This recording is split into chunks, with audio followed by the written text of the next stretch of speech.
नमो विष्णुपादाय कृष्णपृष्ठाय भूतले श्रीमते भक्ति वेदांत स्वामिनिति नामिने। नमस्ते सारस्वते देवे गौरवाणी प्रचारिणे निर्विशेष शून्यवादी पाश्चात्य देशतारिणे। जय श्री कृष्ण चैतन्य प्रभु नित्यानंद श्री अद्वैत गदाधर श्रीवासादि गौर भक्त वृंद। हरे कृष्णा कृष्णा कृष्णा हरे हरे, हरे राम राम राम हरे हरे। जय श्री प्रभुपाद की जय, गुरु महाराज की जय। ओम अज्ञानतिमिरान्धस्य ज्ञानाञ्जनशलाकया चक्षुर्मिलितं येन तस्मै श्री गुरुवे नमः। श्री चैतन्य मनोभीष्टं स्थापितं येन भूतले स्वयं रूप कदा मह्यं ददाति स्वपदान्तिकम्। वन्देऽहं श्रीगुरो श्रीयुत्पत्कमलं श्रीगुरून् वैष्णवांशं श्रीरूपं साग्रजातं सगण रघुनाथान्वितं तं सजीवं साद्वैतं सावधूतं परिजन सहितं कृष्ण चैतन्य देवं श्री राधा कृष्ण पादान् सगण ललिता श्री विशाखान्वितांच। हे कृष्ण करुणा सिंधु दीन बंधो जगतपते गोपेश गोपिका कांत राधा कांत नमस्तुते। तप्त कांचन गौरांगी श्री राधे वृंदावनेश्वरी वृषभानुसुते देवी प्रणमामि हरिप्रिये। वाञ्छा कल्पतरुभ्यश्च कृपा सिन्धुभ्येव च पतितानां पावनेभ्यो वैष्णवेभ्यो नमो नमः। जय श्री कृष्ण चैतन्य प्रभु नित्यानंद श्री अद्वैत गदाधर श्रीवासादि गौर भक्त वृंद। हरे कृष्णा कृष्णा कृष्णा हरे हरे, हरे राम राम राम हरे हरे। ओम नमो भगवते वासुदेवाय,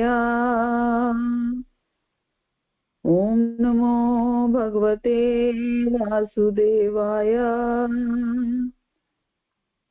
ओम नमो भगवते वासुदेवाय।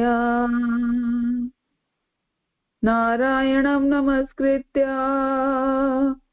नरं चैव नरोत्तमं देवीं सरस्वतीं व्यास ततो जयमुदीरयेत्। नष्प्रायेषु अभद्रेषु नित्यं भागवत सेवया भगवती उत्तम श्लोके भक्तिर्भवति नैष्ठिकी। ग्रंथ श्रीमद् भागवतम की जय। ग्रंथ श्रीमद् भागवतम स्कंद 1 अध्याय 9 और श्लोक संख्या 36 हम कर रहे थे। हम काफी कर चुके थे ये श्लोक, तो थोड़ा सा इसको फिर से 37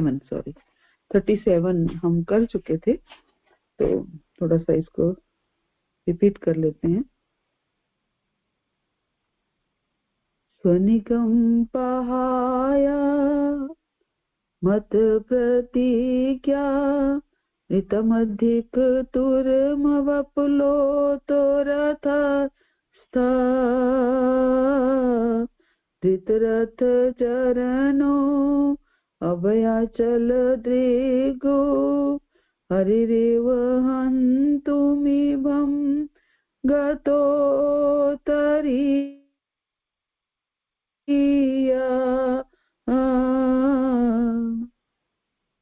मेरी इच्छा को पूरी करते हुए तथा अपनी प्रतिज्ञा तोड़कर वे रथ से नीचे उतर आए, उसका पहिया उठा लिया और तेजी से मेरी ओर दौड़े। जिस तरह कोई सिंह किसी हाथी को मारने के लिए दौड़ पड़ता है, इसमें उसका उत्तरीय वस्त्र भी रास्ते में गिर पड़ा। तो ये हम श्लोक हमने लास्ट क्लास में किया था, जिसमें भीष्म पितामह अपनी प्रतिज्ञा की बात कर रहे हैं कि वे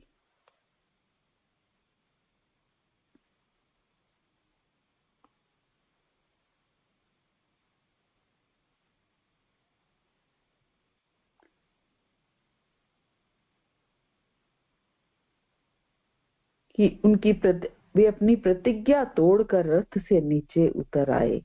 भगवान, प्रतिज्ञा की बात हो रही है कि भगवान ने प्रतिज्ञा क्या है कि भगवान ने प्रतिज्ञा की थी कि वो केवल सारथी का रोल निभाएंगे, वो शस्त्र नहीं उठाएंगे।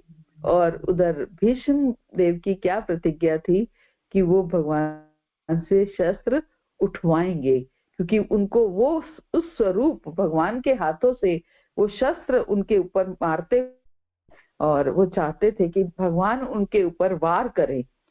तो इसलिए उन भक्त और भगवान की प्रतिज्ञाओं में भिड़त हो रही है ना। भक्त और भगवान के प्रतिज्ञाओं में भिड़त हो रही है। तो जब भक्त और भगवान की प्रतिज्ञाओं में भिड़त होती है तो जीत ऐसे में भक्त की ही होती है, क्योंकि वो भगवान चाहते हैं, भगवान चाहते हैं भक्त की जीत हो, है ना। तो वास्तव में भीष्म पितामह भगवान के भक्त वत्सलता अर्थात अर्जुन के प्रति जो उनका प्रेम था उसको जगत में दिखाना चाहते थे। क्योंकि भगवान अस्त्र क्यों उठाएंगे, क्योंकि भीष्म पितामह अर्जुन के ऊपर वार कर रहे थे और भगवान अपने प्रिय भक्त अर्जुन को बचाने के लिए भीष्म पितामह पर वार करने लगे, है ना। तो इसलिए वो भीष्म पितामह भगवान के भक्त वत्सलता को जगत में दिखाना चाहते थे। भगवान अपने भक्त भीष्म पितामह के अभिप्राय को जान गए थे।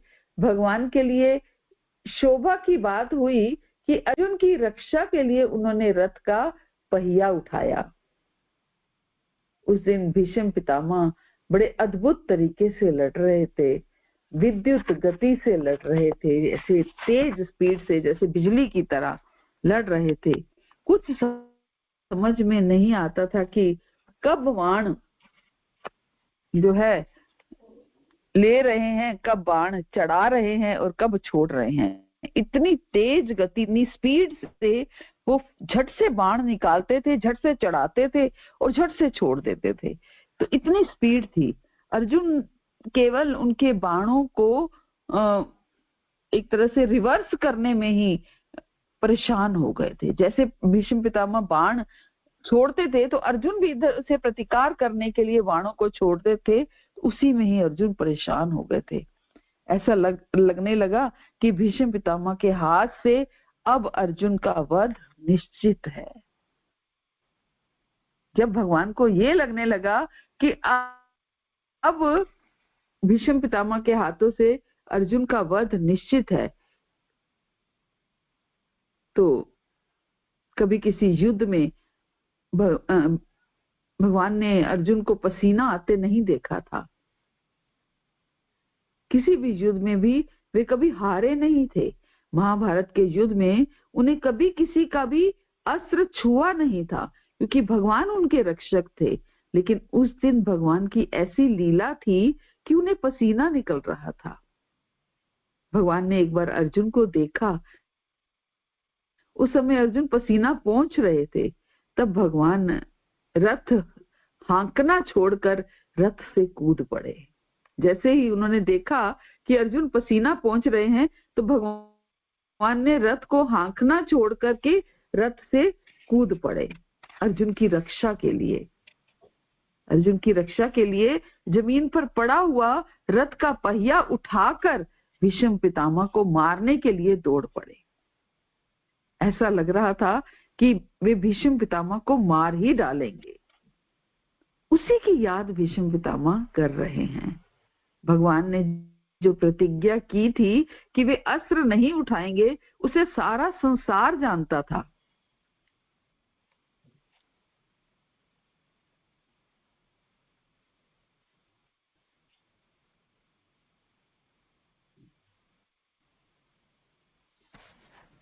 भगवान की प्रतिज्ञा को सारा संसार जानता था कि वो अस्त्र नहीं उठाएंगे, इसे सारा संसार जानता था।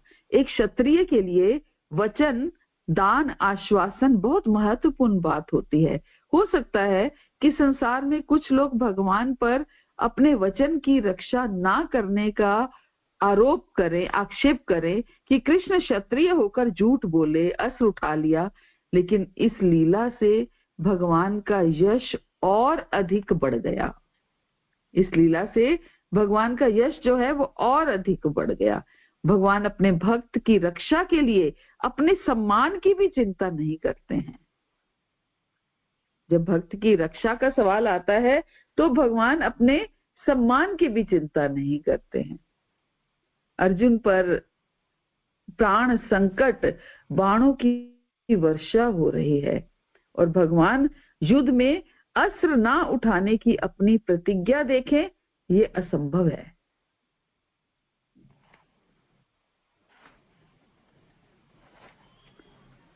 ना। अर्जुन के प्राण संकट में हैं, बाणों की वर्षा हो रही है और भगवान ये देखते रहे कि उन्होंने तो प्रतिज्ञा कर रखी है, उन्होंने अस्त्र नहीं उठाना है, तो भगवान ऐसा नहीं कर सकते, ये असंभव है। भगवान की इस भक्त वत्सलता को संसार में सब जगह विख्यात करने के लिए भीष्म पितामह ने प्रतिज्ञा की थी, है ना। भगवान की इस भक्त वत्सलता को सब जगह प्रसिद्ध करने के लिए भीष्म पितामह ने प्रतिज्ञा की थी। भक्तों के प्रेम में भगवान अपनी प्रतिज्ञा को भी छोड़ देते हैं, नियमों को भी बदल देते हैं।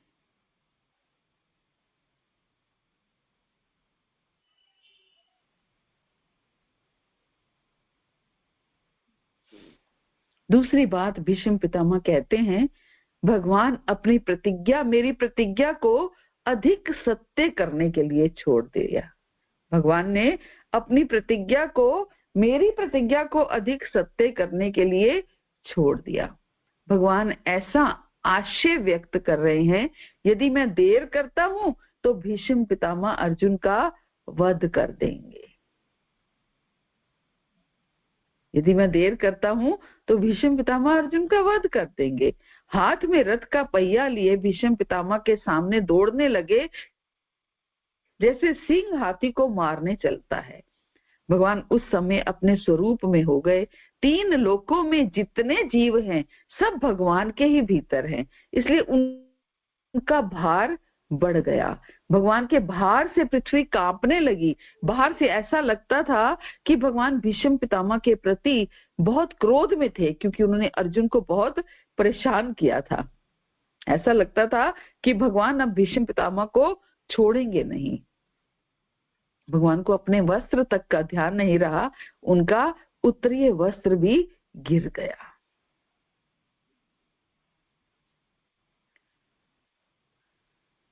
अब हम आज का श्लोक शुरू करते हैं, 38वां श्लोक।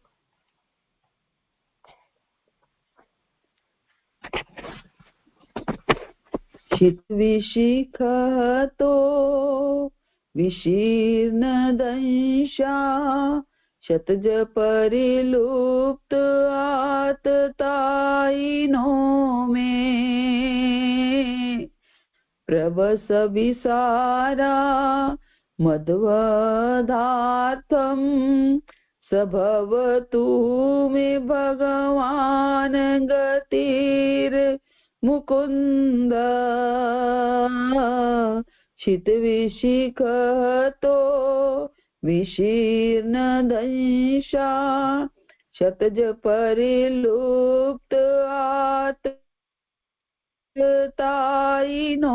में प्रसभंभिसारा मतवदर्थम सभवतु मे भगवान गति। श्री प्रभुपाद द्वारा भगवान श्री कृष्ण जो मोक्ष के दाता हैं, वे मेरे अंतिम गंतव्य हों। युद्ध क्षेत्र में उन्होंने मेरे ऊपर आक्रमण किया, मानो वे मेरे पैने बाणों से बने घावों के कारण क्रुद्ध हो गए हों। उनका कवच छितरा गया था और उनका शरीर खून से सन गया था। क्या कह रहे हैं भीष्म पितामह? भगवान कृष्ण मोक्ष के दाता हैं, वही मेरे अंतिम गंतव्य हूं। युद्ध क्षेत्र में उन्होंने मेरे ऊपर आक्रमण किया, मानो वे मेरे पैने बाणों से बने घावों के कारण क्रुद्ध हो गए हों। ऐसा आक्रमण किया, ऐसा प्रतीत होने लगा कि जैसे मैंने जो अर्जुन के ऊपर पैने बाण चलाए,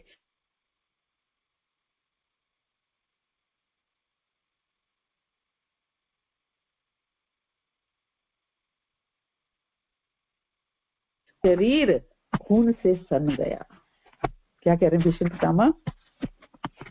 भीष्म पितामह कह रहे हैं कि मुझ आतताई ने तीखे बाणों से आपका कवच तोड़ डाला, जिससे आपका शरीर लहूलुहान हो रहा था, और अर्जुन द्वारा बलपूर्वक रोके जाने पर भी मुझे मारने के लिए मेरी ओर दौड़े आ रहे थे। क्योंकि जब भगवान मारने के लिए आ रहे हैं भीष्म पितामह को, तो अर्जुन उन्हें रोक रहे हैं, प्रभु मत करिए, आपकी प्रतिज्ञा है, आप मेरी खातिर अपनी प्रतिज्ञा को मत तोड़िए। लेकिन भगवान कहाँ रुकने वाले थे? अपने भक्त बड़ा या प्रतिज्ञा बड़ी, है ना? तो इसलिए अर्जुन ने कितना भी रोका, लेकिन फिर भी भीष्म पितामह कह रहे हैं आप मुझे मारने के लिए मेरी ओर दौड़े आ रहे थे, फिर भी मेरे प्रति अनुग्रह और भक्त वत्सलता से परिपूर्ण थे। वही प्रभु मेरी एकमात्र गति हो, वही प्रभु मेरी एकमात्र अंतिम गंतव्य हो। जब भगवान भीष्म पितामह की ओर दौड़ रहे थे, तब उन्होंने भगवान को बहुत बाण मारा, जिससे उनकी छाती की रक्षा करने वाले सोने का कवच टूट गया। ऐसे बाण मारे कि सोने का कवच टूट गया। फिर भी भगवान अर्जुन की रक्षा के लिए इतने उत्तेजित थे, इतने व्यग्र थे कि उन्हें इस बात का बिल्कुल ध्यान ही नहीं रहा कि उनका कवच टूट गया है। उनके शरीर में बाण लग रहे हैं और उनके शरीर से खून चू रहा है। बिल्कुल निकट पहुंचने पर भीष्म पितामह धनुष रखकर हाथ जोड़ लिए और भगवान से कहने लगे, हे मुकुंद, हे जनार्दन, आप मेरा वध कीजिए। जब भगवान बिल्कुल नजदीक पहुंच गए तो भीष्म पितामह ने धनुष रख दिया और हाथ जोड़ दिए और भगवान से कहने लगे, हे मुकुंद, हे जनार्दन, आप मेरा वध कीजिए। मैं आपके हाथ से मरूंगा तो मेरी सदगति होगी।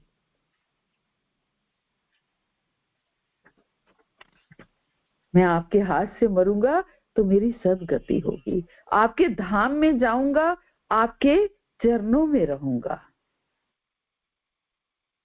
भीष्म पितामह बहुत प्रसन्न थे कि भगवान मेरी प्रतिज्ञा की रक्षा के लिए और अर्जुन की रक्षा के लिए अपनी विश्व विख्यात प्रतिज्ञा को तिलांजलि दे रहे हैं। अपने भक्त की प्रतिज्ञा के लिए और अर्जुन की रक्षा के लिए, भीष्म पितामह की प्रतिज्ञा के लिए और अर्जुन की रक्षा के लिए अपनी प्रतिज्ञा को तिलांजलि दे रहे हैं, है ना? क्योंकि भक्तों के लिए, भक्तों के प्रेम के लिए भगवान अपनी प्रतिज्ञा को, अपने नियमों को बदल देते हैं।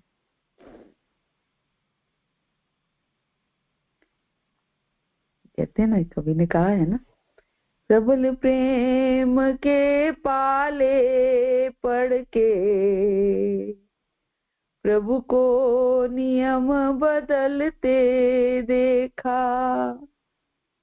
अपना मान भले टल जाए, भक्त का मान न टलते देखा।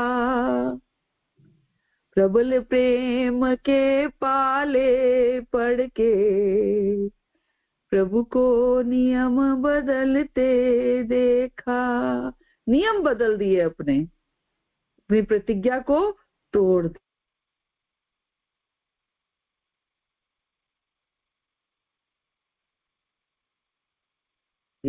भक्त का मान न टलते देखा, जिनकी केवल कृपा दृष्टि से सकल विश्व को पलते देखा। उनकी एक कृपा दृष्टि से पूरा विश्व पलता है। और वही भगवान उसको गोकुल के माखन पर सौ बार मचलते देखा। जिनका ध्यान विरंची शंभू सनकादिक न संभलते देखा। उसको बाल सखा मंडल में लेकर गेंद उछलते देखा। जिनका ध्यान स्वयं शिव लगाते हैं, 4 कुमार जिनके सदा ध्यान में रहते हैं, वही कृष्ण बाल सखा में अपने गोप बालों के संग में गेंद खेल रहे हैं। जिनके चरण कमल कमला के करतल से न निकलते देखा। उसको गोकुल की गलियों में कंटक पथ पर चलते देखा। स्वयं लक्ष्मी जी हमेशा जिनके चरण दबाती रहती हैं, जिनके लक्ष्मी जी अपने हाथों से हमेशा उनके चरण दबाती हैं, और वही कृष्ण गोकुल की गलियों में कांटे भरे रास्तों पर चलते हैं। जिनकी वक्र विकुटी के भय से सागर सप्त उबलते देखा। उसको माँ यशोदा के भय से अश्रु बिंदु दृग ढलते देखा। प्रबल प्रेम के पाले पढ़ के प्रभु को नियम बदलते देखा। अपना मान भले टल जाए, भक्त का मान न टलते देखा। प्रबल प्रेम के पाले पढ़ के प्रभु को नियम बदलते देखा। केवल प्रेम के वश में आकर के भगवान ने अपनी विश्व विख्यात प्रतिज्ञा को तिलांजलि दे दिया। इससे भगवान के स्वभाव का पता चलता है कि वे अपने भक्तों से कितना प्रेम करते हैं। वास्तव में भगवान का अर्जुन के प्रति स्नेह था, लेकिन इस लीला में भीष्म पितामह पर अधिक कृपा व्यक्त हुई है। अर्जुन के प्रति भी प्रेम था, लेकिन इस लीला में भीष्म पितामह पर अधिक अनुग्रह व्यक्त हुआ है। वे भीष्म पितामह को मारने नहीं जा रहे थे, अपनी प्रतिज्ञा को छोड़कर भीष्म पितामह की प्रतिज्ञा को सत्य करना चाहते थे। अपनी प्रतिज्ञा को छोड़कर भीष्म पितामह की प्रतिज्ञा को सत्य करना चाहते थे।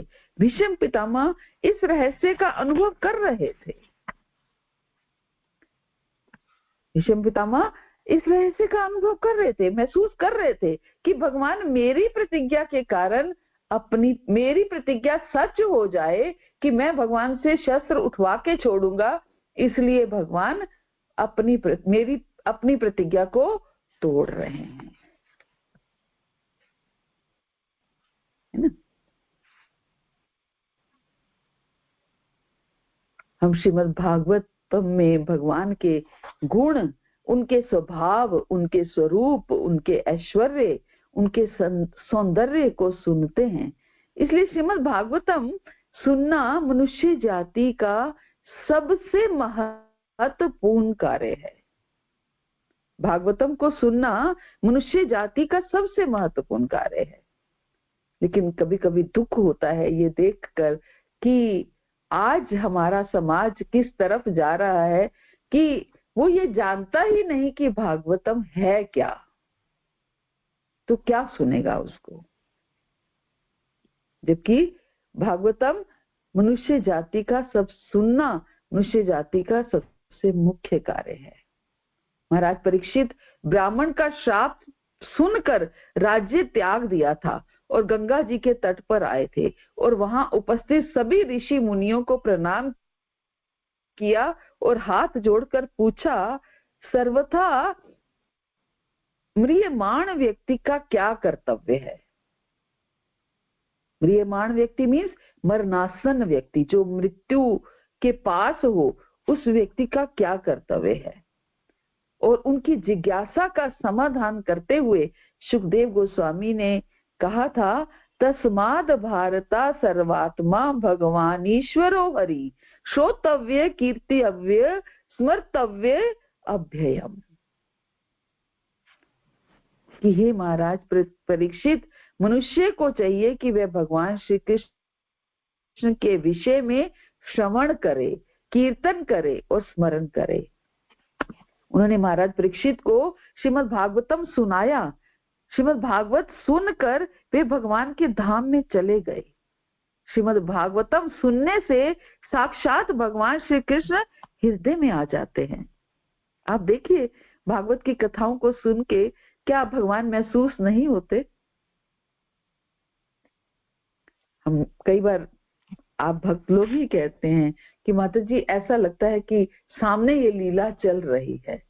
तो यही तो करना है कि हम विजुअलाइज कर पाएं, देख पाएं उन लीलाओं को।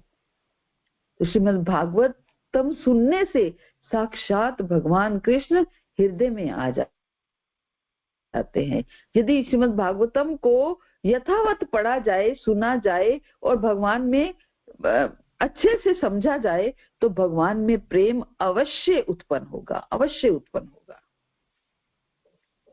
जब भगवान रथ से कूदे तो अर्जुन भी तुरंत कूद पड़े।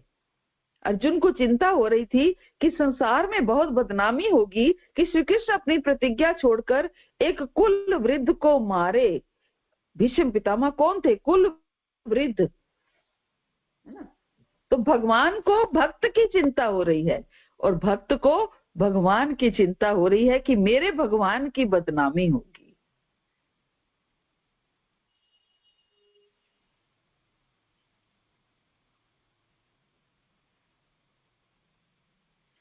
श्याम ठोकरें खाई बहुत, झूठी जगत के प्यार में। श्याम ठोकरें खाई बहुत, झूठी जगत के प्यार में। अब आ गई करुणा निधि मैं तेरे दरबार में। अब आ गई करुणा निधि मैं तेरे दरबार में। तारो या ना तारो श्याम, ये है मर्जी आपकी। तारो या ना तारो श्याम, ये है मर्जी आपकी। गर ना तारोगे तो बदनामी भी होगी आपकी। तारो या ना तारो श्याम, ये है मर्जी आपकी। गर न तारोगे तो बदनामी भी होगी आपकी। तो भगवान की बदनामी भक्त के साथ जुड़ी हुई है। भक्त को भी चिंता है कि ऐसा करने से भगवान की बदनामी होगी। तो अर्जुन चिंतित हैं। अर्जुन को चिंता हो रही थी कि संसार में बहुत बदनामी होगी कि कृष्ण ने अपनी प्रतिज्ञा छोड़कर भीष्म पितामह को मारा। अर्जुन नहीं चाहते थे कि कृष्ण हथियार उठाएं और उनका नाम बदनाम हो। अर्जुन भगवान को कस के पकड़ लिए और कहने लगे कि आप कुछ मत कीजिए, आप कुछ मत कीजिए। भगवान में अनंत बल है। वे अर्जुन को खींचते हुए जा रहे थे और कहने लगे कि ये तुमको मार डालेंगे, मैं इनका वध करके मानूंगा। भीष्म पितामह उस दिन की घटना याद कर रहे हैं। आज भीष्म पितामह जब शरशैया पर है तो उस दिन की घटना को याद कर रहे हैं। घटना याद करके कह रहे हैं कि जो मुझे मारने के लिए चक्र लेकर आ रहे थे वही मुकुंद मेरी गति हो। जो मुझे मारने के लिए चक्र लेकर के आ रहे थे वही मुकुंद मेरी गति हो।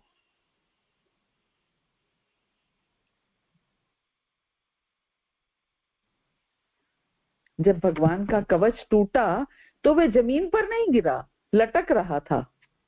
टूट करके जमीन पर नहीं गिरा, तो लटक रहा था। टूटा हुआ कवच भगवान के शरीर पर बहुत सुंदर लग रहा था। उस सौंदर्य को भीष्म पितामह ने देखा। श्री कृष्ण की छवि देखकर उन्हें जो सुख मिला वह अर्जुन को नहीं मिल पाया, क्योंकि अर्जुन भगवान के पीछे खड़े होकर युद्ध करते थे और भीष्म पितामह सामने रहते थे। भगवान क्षत्रिय भाव में थे, इसलिए उनके लिए शरीर में से खून उभरना आनंद की बात थी। भगवान चिन्मय हैं, उनमें ना कोई खून है और ना कोई हड्डी है। अगर खून निकलता भी है तो वह आध्यात्मिक है, दिव्य है, अलौकिक है। भगवान श्री कृष्ण परम रसिक दिव्य पुरुष हैं। जन्म कर्म च मे दिव्यम, अर्थात उनके जन्म और कर्म दिव्य हैं। भगवान श्री कृष्ण के विषय में श्रवण करना, कीर्तन करना और स्मरण करना जीव का वास्तविक कर्तव्य है। सच में यही एक वास्तविक कर्तव्य है।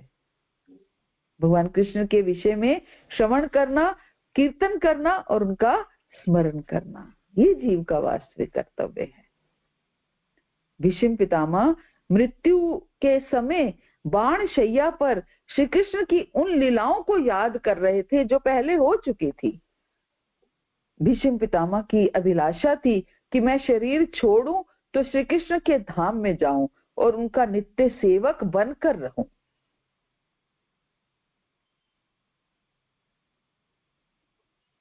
क्या अभिलाषा थी कि मैं शरीर छोड़ूं तो श्री कृष्ण के धाम में जाऊं और उनका नित्य सेवक बन करके रहूं। मेरा मन श्री कृष्ण में लगा रहे और मेरी वाणी उनका गुणगान करती रहे।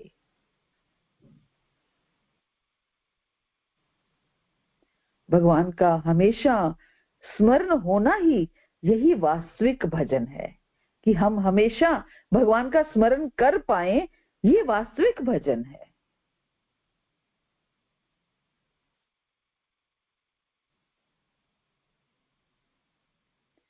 ये परम शुद्ध मनोरथ है।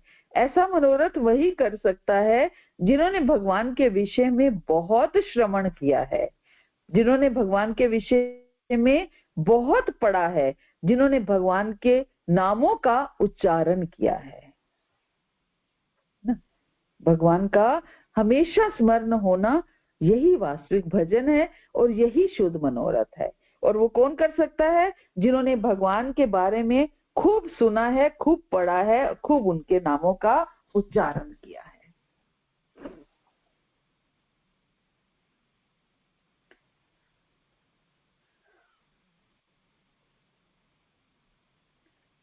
अब अगला श्लोक, हालांकि पूरा नहीं कर पाएंगे, समय तो कम है, लेकिन फिर भी पढ़ लेते हैं, बाकी कल कर लेंगे।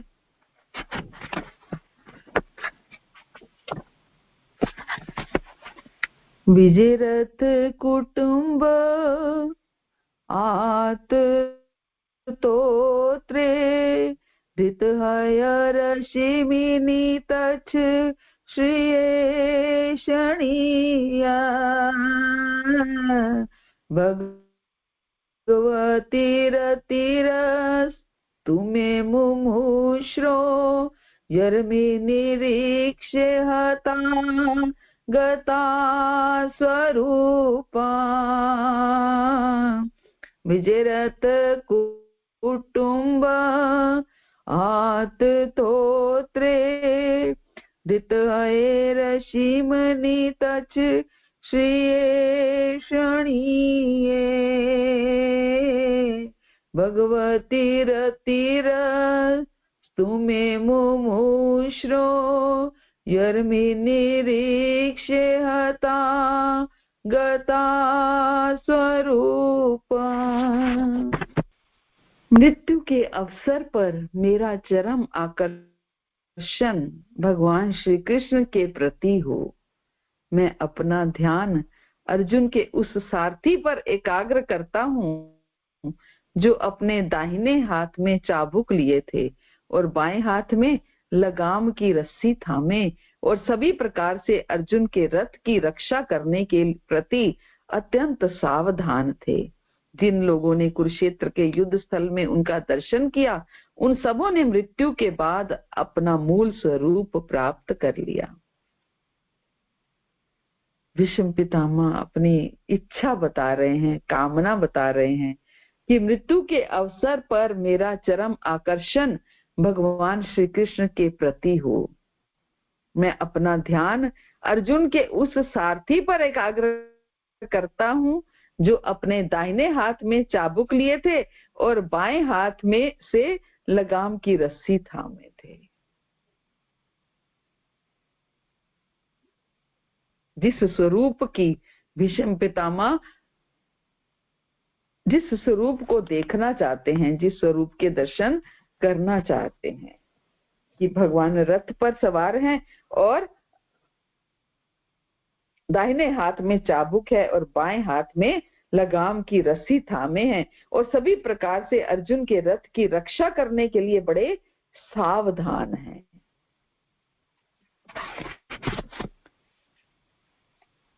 तो भीष्म पितामह कह रहे हैं कि मेरे जीवन के अंत काल में भगवान श्री कृष्ण के प्रति मेरा परम आकर्षण हो, जिनके लिए विजय का रथ कुटुंब है। क्या बोल रहे हैं? जिनके लिए विजय रथ कुटुंबे, पहला शब्द क्या है? विजय रथ कुटुंब। जिनके लिए विजय का अर्थ क्या है? अर्जुन। विजय रथ कुटुंबा, जिनके लिए विजय का रथ कुटुंब है, मीन्स जो अर्जुन का रथ है वही उनका कुटुंब है। कुटुंब का अर्थ क्या है? संस्कृत में कुटुंब का अर्थ है कि अनुचित या उचित कर्म करके भी जिसका पालन करना चाहिए। कुटुंब का पालन हम कैसे करते हैं? जो हमारा अपना कुटुंब होता है, परिवार होता है, उसका हम पालन कैसे भी करते हैं। तो पर क्या अर्थ बता रहे हैं? जान की बाजी लगाकर जिस वस्तु की रक्षा की जाए। कुटुंब का अर्थ है जिसकी रक्षा हम जान की बाजी लगाकर भी कर देते हैं। तो विजय रथ कुटुंबे, तो मेरे जीवन के अंत काल में भगवान श्री कृष्ण के प्रति मेरा परम आकर्षण हो, जिनके लिए विजय का रथ कुटुंब है। अर्जुन का रथ जो है वो कुटुंब है। यदि उचित साधन से परिवार का पालन नहीं हो रहा तो कभी कभी अनुचित कार्य से भी परिवार का पालन किया जा सकता है। कुटुंब का अर्थ है ना, कुटुंब में सबसे पहले पत्नी, बच्चे, माता पिता, भाई बहन आते हैं। तो न्यायपूर्वक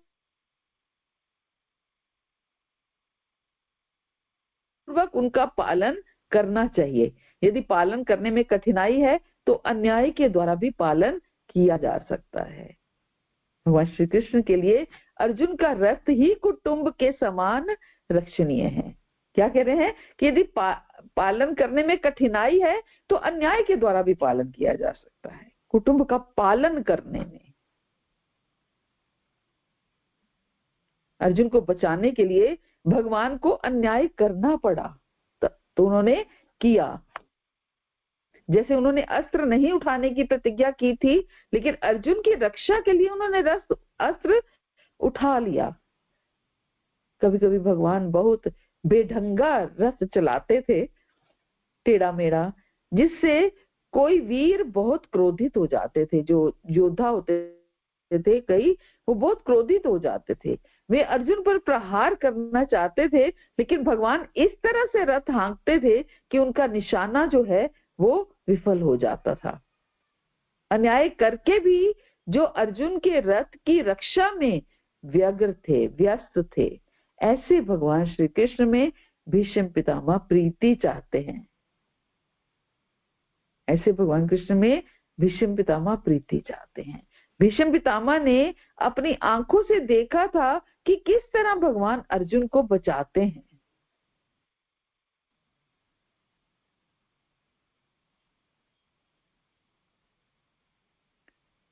भीष्म पितामह ने अपनी आंखों से देखा कि किस तरह भगवान अर्जुन को बचाते हैं।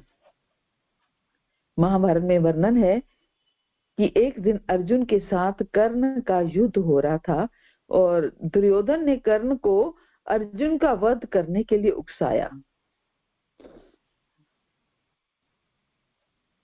कर्ण के पास एक विशेष बाण था जिसमें अश्वसेन नाम का नाग प्रवेश किया था, और वे बाण जो है वो अमोघ था, अर्थात कभी फ्लॉप नहीं होता था। तो कर्ण ने वह घातक बाण अर्जुन के गले का निशाना बनाकर छोड़ा।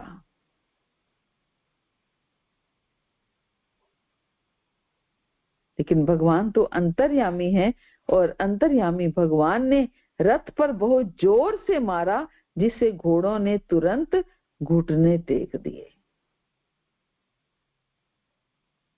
कर्ण ने क्या किया था, वो विशेष जो बाण था अश्वसेन, उसमें जिसमें अश्वसेन नाम का नाग प्रवेश किया हुआ था, वह बाण चलाया और कर्ण ने बाण जो है वो अर्जुन के गले का निशाना बनाकर छोड़ा। लेकिन भगवान ने क्या किया, ऐसा कुछ किया कि वो रथ जो है, उस रथ के जो घोड़े थे उन्होंने घुटने टेक दिए। घुटने टेक दिए मीन्स वो झुक गए तो उससे रथ नीचे हो गया और अर्जुन के गर्दन पर लगने वाला बाण केवल उसके मुकुट को गिराते हुए चला गया।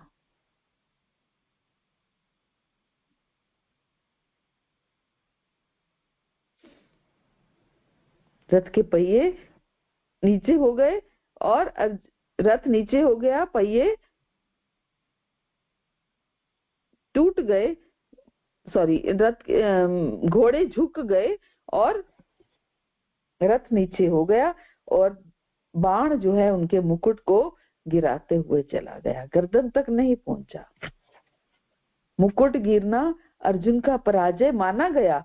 इस तरह से भगवान अर्जुन को बचाने के लिए बहुत उत्तेजित थे, व्यस्त थे।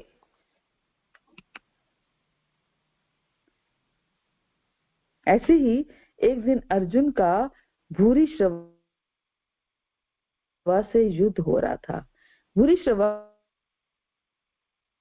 को भगवान शिव से एक वरदान के साथ गदा मिली थी, जिस पर, और ये वरदान था कि जिस पर वो गदा चलाओगे उसकी मृत्यु निश्चित है, लेकिन उस पर मत चलाना जो युद्ध नहीं कर रहा हो। जो युद्ध नहीं कर रहा हो उस पर मत चलाना, नहीं तो तुम्हारा अनिष्ट हो जाएगा। तो भगवान कृष्ण इस बात को जानते थे। भगवान इस तरह से रथ हाँकते थे कि भूरिश्रवा को अर्जुन पर गदा चलाने का अवसर नहीं मिल रहा था। रथ को कभी बाएं और कभी दाएं चलाते थे और भूरिश्रवा भगवान पर बहुत क्रोधित हो गया और उन पर ही गदा चला दी। वो ये भूल गया कि भगवान युद्ध नहीं कर रहे हैं, और उसको क्या वरदान था कि अगर गदा उस पर चलाएगा जो युद्ध नहीं कर रहा होगा तो उससे उसी को ही रिवर्स हो जाएगा, है ना। तो ये भूल गया कि भगवान युद्ध नहीं कर रहे हैं, क्योंकि उसे भगवान पर क्रोध था कि भगवान रथ को इस तरीके से मैनेज कर रहे थे कि अर्जुन को गदा नहीं लग पा रही थी। तो क्रोध की वजह से वो भगवान पर गदा चलाया उसने, और भगवान युद्ध नहीं कर रहे थे और गदा भगवान की ओर से लौटकर भूरिश्रवा को ही मार डाला।